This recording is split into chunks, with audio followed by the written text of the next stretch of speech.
बिना टोकन लिए कहां से भीतर चले जा रहे हैं आप? शहर के बीचों बीच मौजूद उस नाश्ते की दुकान में बहुत ज्यादा भीड़ लगी थी और एक आदमी बिना टोकन लिए दुकान के भीतर जाने की कोशिश कर रहा था। ये देख दुकान के कर्मचारी ने उसे रोका।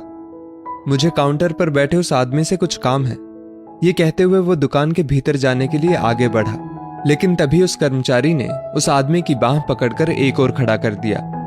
रुकिए, अभी भीतर बहुत भीड़ है, जब भीड़ कम हो जाएगी तब मैं आपको उनसे मिलवा दूंगा। असल में बिना टोकन लिए किसी भी ग्राहक को दुकान के भीतर जाने की अनुमति नहीं थी, इसलिए कर्मचारी भी मजबूर था, क्योंकि कई बार दुकान में भीड़ का फायदा उठाकर कई ग्राहक बिना टोकन लिए ही प्रवेश कर जाते थे और नाश्ता करने के बाद चुपचाप बाहर भी निकल जाते थे। ग्राहकों की चालाकी और दुकान के कर्मचारियों की लापरवाही का पूरा नुकसान दुकान के मालिक को बर्दाश्त करना पड़ता था। इसलिए उस नाश्ते की दुकान के मालिक ने अपने दुकान के कर्मचारियों को सख्त हिदायत दे रखी थी कि जब तक कोई ग्राहक टोकन नहीं ले लेता उसे दुकान के भीतर आने की अनुमति नहीं मिलनी चाहिए। दुकान के बाहर दुकान में मौजूद व्यंजनों के कैटलॉग के साथ साथ टोकन देने की पूरी व्यवस्था की गई थी ताकि किसी भी प्रकार की हेराफेरी से बचा जा सके। लेकिन इन सब के बावजूद वो आदमी बिना टोकन लिए भीतर जाने का प्रयास कर रहा था। खैर, दुकान के कर्मचारी ने उसे वहीं एक किनारे रुकने का इशारा किया और काउंटर पर बैठे उस दुकान के मालिक के पास गया। दुकान के कर्मचारी ने दुकान के बाहर खड़े उस शख्स की ओर इशारा किया और बताया कि वो आदमी आपसे कुछ कहना चाहता है। दुकान का मालिक ग्राहकों से टोकन के रुपए वसूलने में व्यस्त था, इसलिए उसने उस साधारण सी वेशभूषा में दिख रहे आदमी की ओर कोई खास गौर से नहीं देखा और उसे यूं ही खड़ा रहने का इशारा किया। वो आदमी दुकान के बाहर एक और अपनी जगह पर खड़ा रहा और उस दुकान की भीड़ कम होने का इंतजार करता रहा। जब दुकान की भीड़ कम हुई तो काउंटर पर बैठे उस दुकान के मालिक की नजर उस आदमी पर दोबारा गई।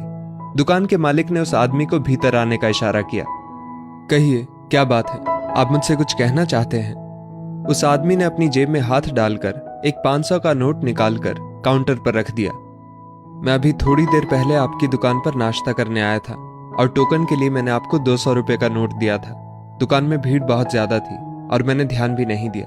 आपने गलती से 100 रुपए की जगह मुझे 500 रुपए का नोट वापस कर दिया था। ये कहते हुए उस आदमी ने वो 500 रुपए का नोट उस दुकान के मालिक की ओर बढ़ा दिया। आप अपना ये 500 का नोट रख लीजिए और मुझे मेरे 100 रुपए दे दीजिए। दुकान का मालिक उस आदमी की बात सुनकर आश्चर्य में पड़ गया, लेकिन अपनी साफ नीयत का परिचय देते हुए दुकान के मालिक ने कहा कि मुझे नहीं लगता कि मैं ऐसी गलती कर सकता हूं। हो सकता है ये नोट आपका ही हो और आपको कोई गलतफहमी हुई हो। दुकान के मालिक की बात सुनकर आदमी मुस्कुराया। गलतफहमी का तो कोई सवाल ही नहीं उठता, क्योंकि आज सुबह से ही मेरी जेब में मात्र एक वही 200 का नोट पड़ा था, जिसमें से 100 रुपए का भोजन मैं आपकी दुकान पर कर चुका हूं और 100 रुपए किराया देकर अब वापस अपने घर जाऊंगा। उस आदमी की ईमानदारी और साफ नीयत देखकर उस दुकान का मालिक उससे पूछ बैठा, आप इस शहर में कहीं कोई नौकरी करते हैं? नहीं, लेकिन हर रोज इस शहर में नौकरी की तलाश में निकलता जरूर हूं। क्या आप हमारी दुकान पर काउंटर संभालने की नौकरी करना पसंद करेंगे? उस आदमी की ईमानदारी से प्रभावित दुकान के मालिक ने उस बेरोजगार को रोजगार ऑफर कर दिया और अपनी ईमानदारी की मिसाल पहले ही पेश कर चुका वो शख्स अचानक नौकरी का प्रस्ताव पाकर निशब्द हो गया। दोस्तों, इस स्टोरी को लेकर आपकी क्या राय है? नीचे कमेंट करके जरूर बताइएगा और ऐसी ही और भी बेहतरीन वीडियोस के लिए हमारा पेज जरूर फॉलो करें। धन्यवाद।